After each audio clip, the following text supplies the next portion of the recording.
My name is Elizabeth Okoh. I'm 35 years old and I'm in an existential crisis.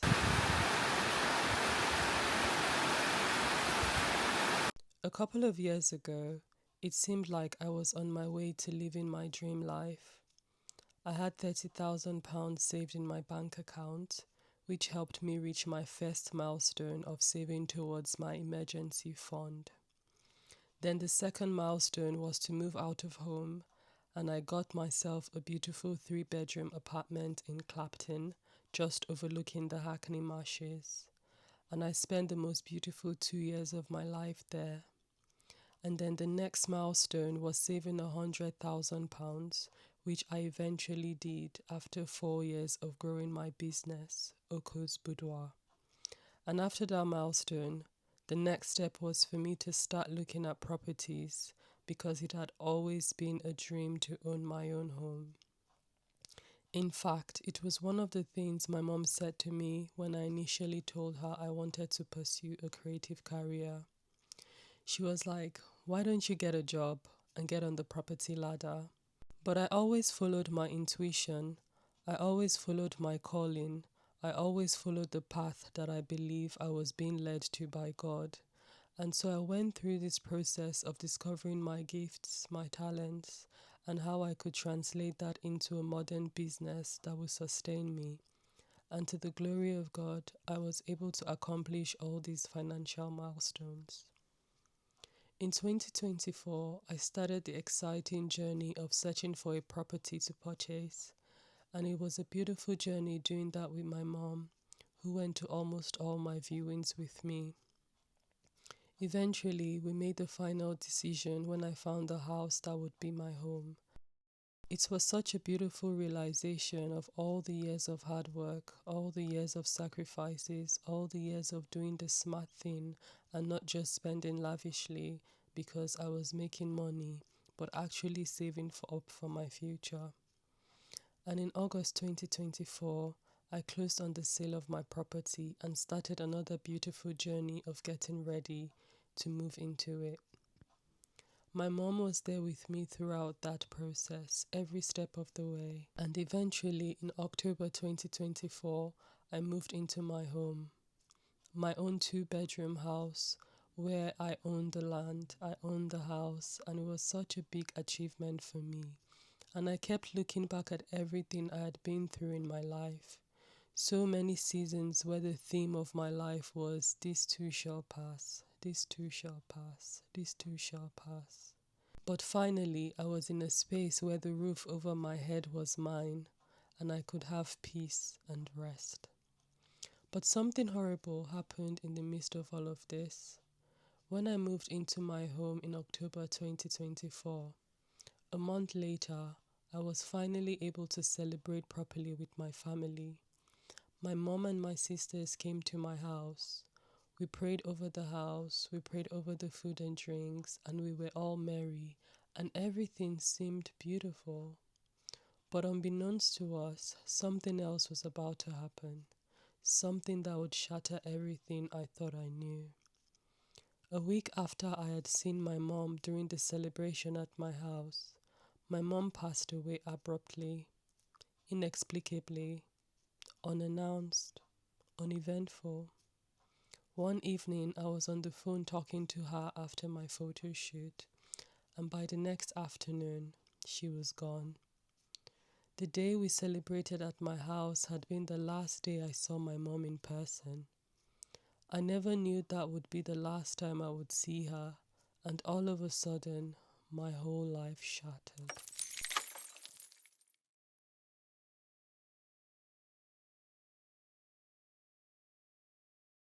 The whole of 2025 felt like I was abandoned in the wilderness. I had no direction. I felt no purpose. And even though my passion for my work, my artistry, kept me afloat, kept me going, and gave me a direction, everything else didn't make sense. Nothing made sense.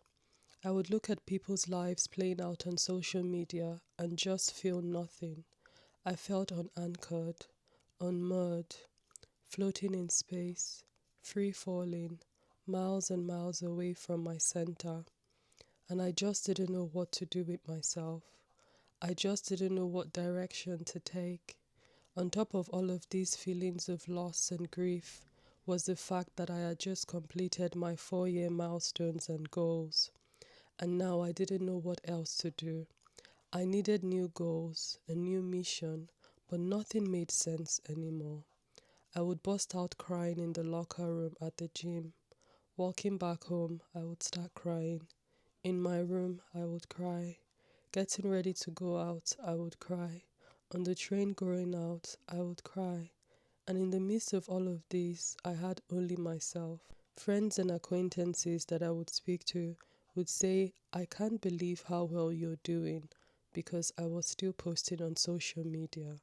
But it's like, well, I have only myself to rely on. What can I do when we're living in a fucking capitalist world? Now I have a mortgage. I have bills to pay. So what can I do? No one was coming to save me. There was no trust fund anywhere. I couldn't take time off. But even if I could, I wouldn't want to be honest. I do what I love.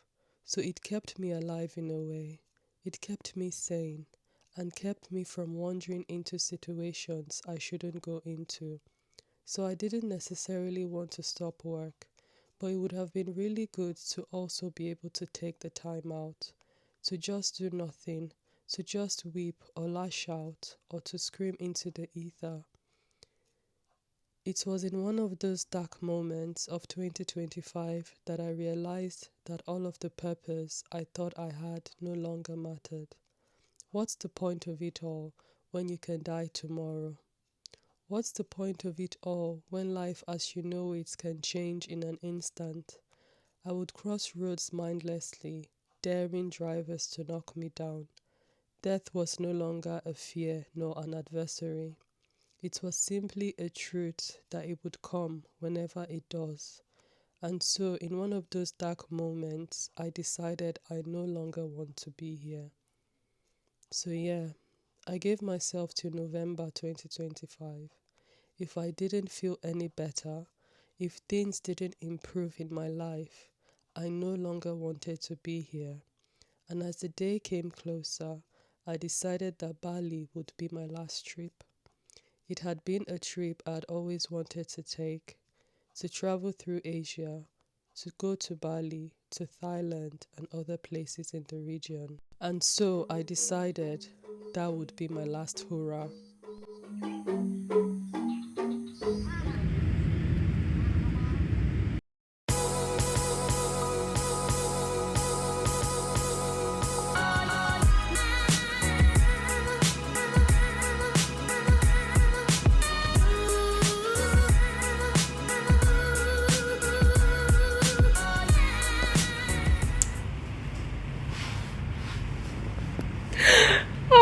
My goodness, Bali has been on my bucket list since 2009 when I watched the film Eat, Pray, Love. And then I was so obsessed with the movie. My friend then, when I was in college, bought me the book, which is by Elizabeth Gilbert, based on her true life story. And I was even more obsessed. And I went on my own sort of internal spiritual journey as well because I had so many questions. And that book just sort of resurfaced and reawakened a lot of questions for me, and then I went on my own journey. So to be here in Bali, that I've had on my bucket list for almost 2 decades now, definitely more than a decade, since 2009. Yeah, I am here finally. Oh, and this place looks beautiful. I'll show you the pool tomorrow. So it's sort of like my own, almost like a studio, I would say, but there's no kitchen. So it's just my bedroom here, the bathroom over there, and there's a pool outside. I'm in Bali!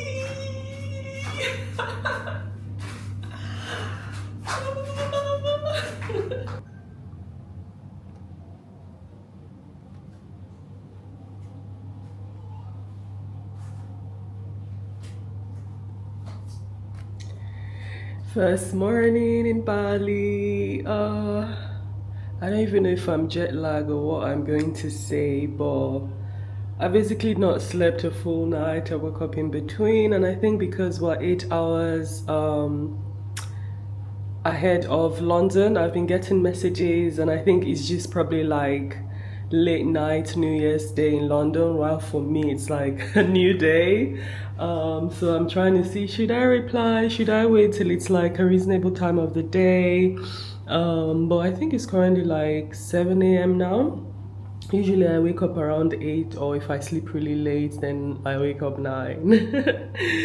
But yeah, there was a lot of sleeping in the last leg of my flight yesterday, and so I've slept today, but not really. I feel fine now. I don't know, I may just chill out in bed for another hour, but I have a day today, the full day today. I'm checking out of this space tomorrow, and I'm starting my silent meditation for 6 days. So yeah, I wouldn't be doing a lot of talking while I'm there, but I'll try and capture as much as I can anyway and make a video out of it. So this is just me situating myself here. I'm gonna look on the map and see what I can do. I think the beach is not too far away from me. Just go out, take a walk. I'll do some content here. This Airbnb is beautiful, because tomorrow I check out. I wouldn't be able to do that. Right, I'm checking out tomorrow. Yeah, today's the 2nd, so I'm checking out tomorrow the 3rd.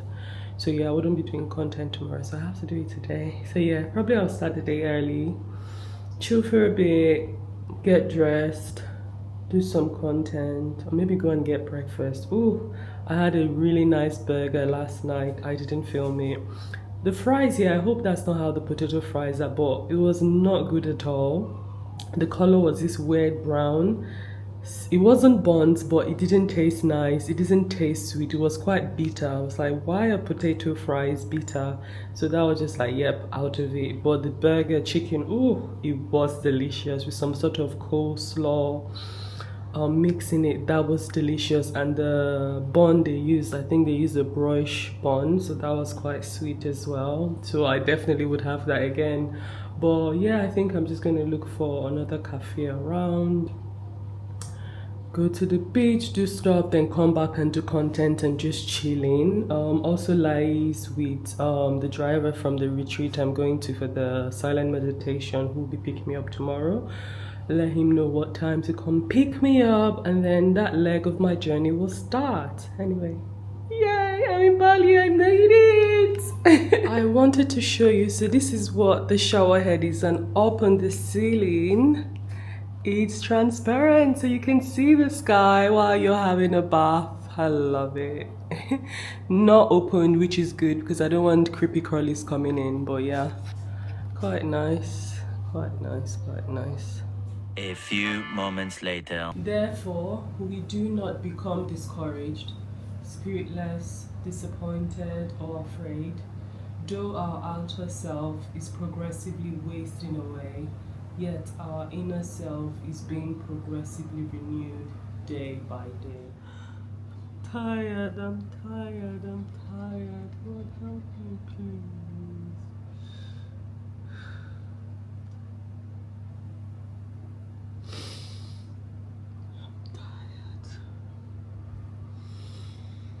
Direct my path, lead my way, shepherd me through the unknown. I find myself these days during my morning devotion, during my morning prayers, just holding on to grief. No one really teaches us, shows us how to deal with it. It's really an individual journey. It's been a year, and it's so weird for me because I consider myself a realist. I'm one of those people, you tell something and I'm not wallowing about it. I'm saying, okay, what's the solution? This has happened, I've registered it, how do we move on? And so I say this to say, in the same way, I've sort of always seen death as a surety. It's the only thing we're sure of happening in this world. We have dreams, goals and all of that. We don't know when we'll reach those. but we know for sure death is coming. And so I've lost people in the past. I've always sort of seen death as a relay, like a relay race, right? Where one generation is passing on the baton to the next, and you don't want to let the team down, you don't want to let the family down. So even though their race has come to an end, they've passed that baton to you, and so it's your turn to keep going, to keep pushing. But I lost my mom a year ago, and this is one baton I've not wanted to take. I've not wanted to carry, because I'm like, no, your race cannot be done right now. I'm not ready to pick on that baton from you. But I find myself today, while I was just praying and saying it's time to let go, I can't keep holding on to hand the baton. It's time to let it go, and it's a bit weird, a bit scary. Like, what does that mean? Not holding on to the heart, not holding on to still the disbelief. It's been a year, but it's still a disbelief. She's gone. So what does that mean for me still being here?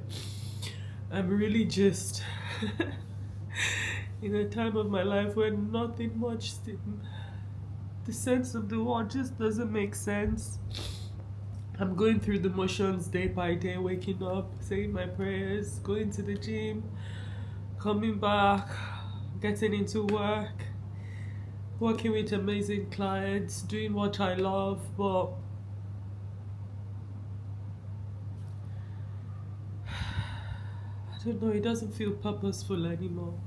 It's just like, what's the point of all this? I find myself in another existential crisis where I'm having to ask God, why? Why did you create us? Why did you create the earth? What is the point of all of this? And because I don't just look at myself, I take a step back and just see the state of the world, of what's happening. Like, my world is crumbling, but the whole world is crumbling as well. Like, the things happening in Gaza, the things happening in Nigeria, the things happening in so many places of the world. It's just like, why all of this? Why does it all happen? When does this end? When do we change? When do we learn? When do we stop all this hate and all this greed that is causing this world to be as it is? We're just on this hamster wheel, working to survive. But then the moment you're able to have a holiday and just take a time to breathe, you just like, literally, we should be able to live in this way more often than just when we take holiday. Why have we turned this planet into a capitalist money-making machine? To what end? Just for some people to have all the wealth while the majority live in squalor. It's ridiculous. And it's like the earth is no longer enough. You now have people going to the moon. What are you trying to do in the moon? You've wrecked the earth. You're going to another planet now to do what exactly? I'm tired of this life, man. I don't know if there's a point to this. I'm not trying to share any lessons. This is just has been my thought for the past year. And I don't know what's going to give. I don't know what's going to change. I don't know how I move from this, but it's like my mom's passing has just shocking me, brought me out of these days, and I'm again starting to think more deeply, what is the point of all of this? Why are we in this state as a humanity, as a species? How do we move from this? But then zooming in into my life, why? Why now? Why so abruptly? Why no warning? Someone's here today, gone tomorrow. And as someone who has been always independent, I never knew how this will affect. Obviously, you don't know, but yeah, been a lot, man. It's been a lot, but it's also like, how long can I continue to carry this weight? When does it start to get lighter? And I know it only starts to get lighter when I make it lighter, but it's like, how do I make it lighter when I'm just over it? I'm just tired. I'm just like, yeah,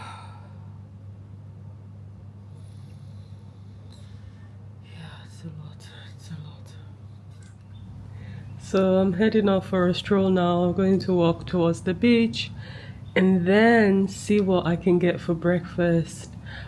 Just walk around a bit, and then yeah, get back here, do some content, and then just chilling most of the day. Let's see what the day holds anyway. I'm just going with the flow, not much plans. But yeah. Day one.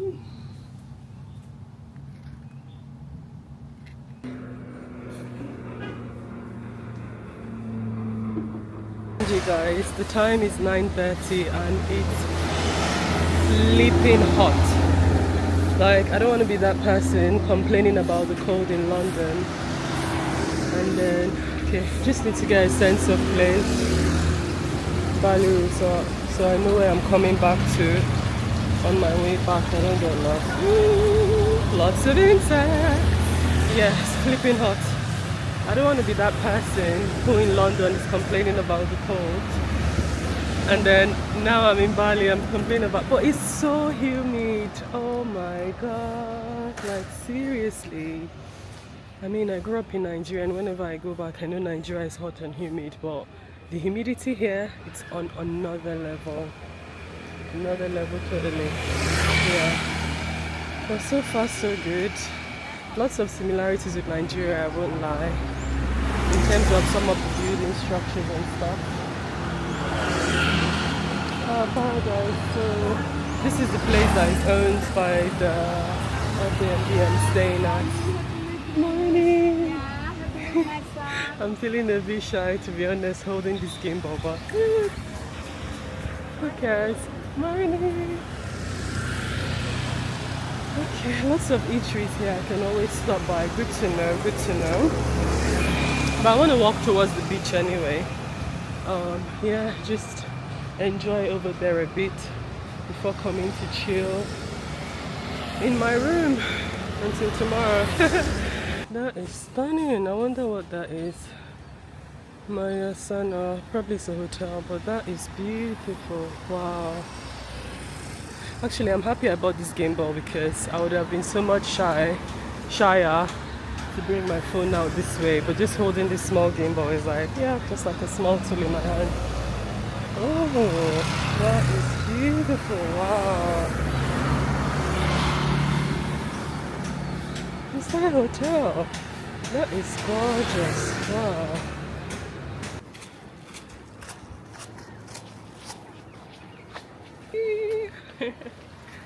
I'm really enjoying using this gimbal actually. I'm so happy I bought it in the end because I wasn't too sure if it would be worth it, but so much portable, so much easier to film and vlog with it.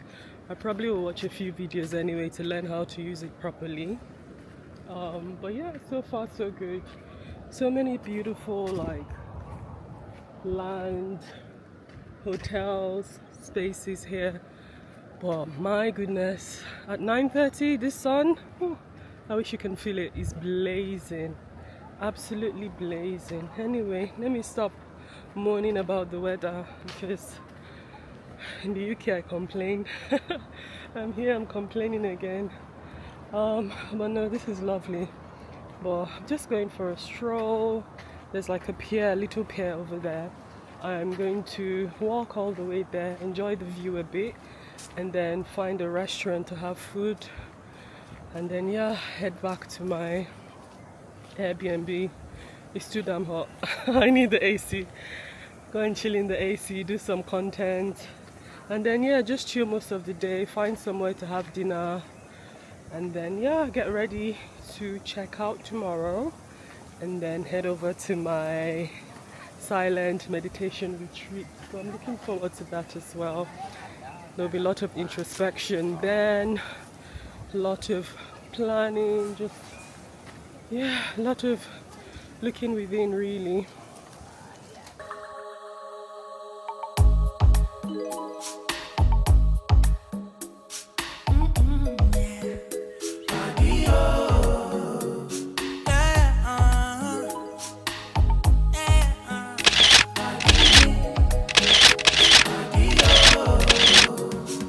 Girls these days seem to be looking my way.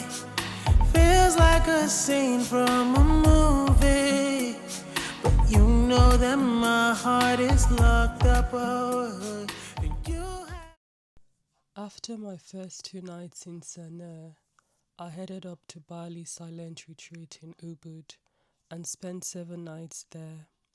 It's an ashram-style retreat, and I had plans to have this week of solitude there, to be alone in nature. There were no phones allowed, no laptops, no internet. It was a time for us to just breathe, to nourish ourselves, to read, to walk, to rest and reflect. Each morning, the gong will go off at 6:30 a.m., calling us to wake up and get ready for the day. So I'd get up, get ready and head off to the tent, where we would start with yoga, followed by meditation, and ending with shavasana.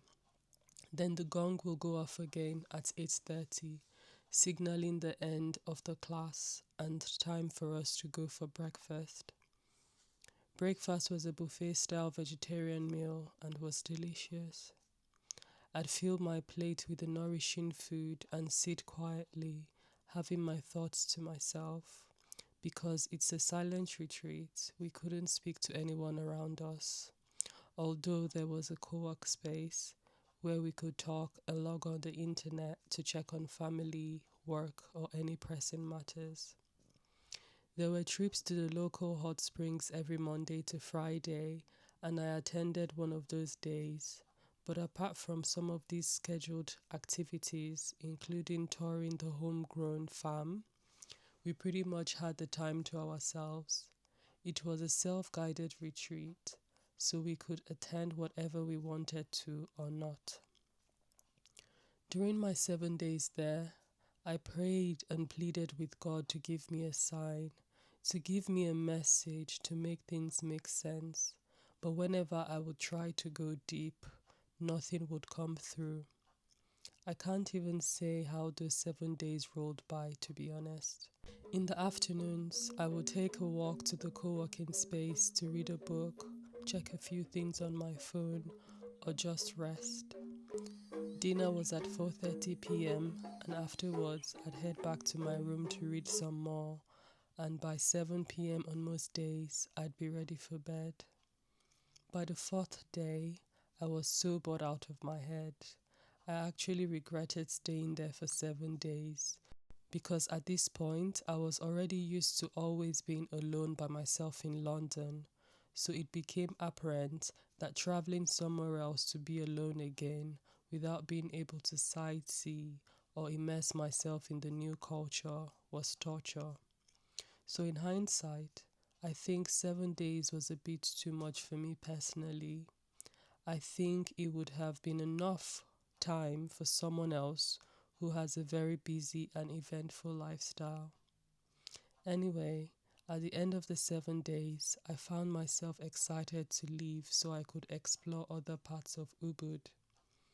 But while I was still at the retreat, I had been trying to figure out what to do when I returned to the UK, and eventually a message came through. What had hurt me the most throughout the year since my mom's passing was how people grieve alone. We grieve in silos, we grieve in solitude, and it just seems like no one cares because the world continues to churn on. It doesn't care you're grieving. It doesn't care you've lost a loved one, you know. HMRCs. Bills are billing. The machine keeps chugging along, and we have to keep feeding it. So no one stops to recognize you're free falling, to recognize that you're a shell of who you once were, or that you're drowning. And so through all of this, the message that came through was I need to find a way to celebrate life, to celebrate the living. Those of us who have been left behind, how do we move on? How do we mark this terrible thing that has happened to us? This terrible rift in our hearts? How do we commemorate it? Because yes, we always have the commemoration of like a year since the loved one's passing. But what about us leaving? What do we do? How do we grieve yet honor our leaving? How do we honor these marked hearts we are now carrying within our chests? And so an idea came through to have a celebration this summer where we can all wear white and celebrate the living, celebrate the year we've had despite our world crumbling to pieces. I don't know if this is something I can undertake by myself, but I am putting it out there. If you would like to organize a big ass picnic with me, maybe in Regent's Park or maybe in Hyde Park, let me know. Let's do something to celebrate the living. Thanks for being here.